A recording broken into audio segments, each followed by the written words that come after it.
আইনজীবী সাইফুল হত্যায় আটক ২৭ জনের মধ্যে ৬ জন আওয়ামী লীগ ও ছাত্রলীগের কর্মী।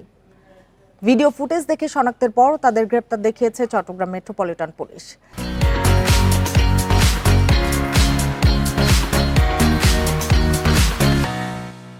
তারা জানিয়েছে, চট্টগ্রাম আদালতে চত্বরে সংঘর্ষ ও আইনজীবী সাইফুল হত্যার ঘটনায় গতরাতে নগরীর কোতোয়ালি, পাথরঘাটা, বান্ডেল কলোনি সহ নানা এলাকায় অভিযান চালিয়ে তাদের আটক করে যৌথ বাহিনী।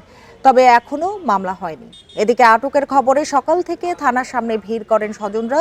মঙ্গলবার সনাতনী জাগরণ মঞ্চের মুখপাত্র চিন্ময় কৃষ্ণ দাসের জামিন নাকচ করে কারাগারে পাঠায় আদালত। পরে এর প্রতিবাদে চট্টগ্রাম চত্বরে বিক্ষোভ করেছেন তার অনুসারীরা।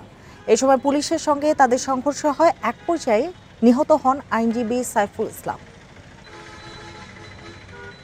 পুলিশে বলছে উনি গন্ডগোলের মধ্যে আসছিল, এই জন্য ধরে নিয়ে আসছে। বলছে মানে স্যার আসলে মানে কি বলবো না বলবে, তারপরে পরে দেখা হবে। ওনাকে সন্দেহভাজন করে দোষ, এখন সন্দেহভাজন করে দোষ না, ঘটনাস্থল থেকে দোষ, এটা তো বলতে পারি না।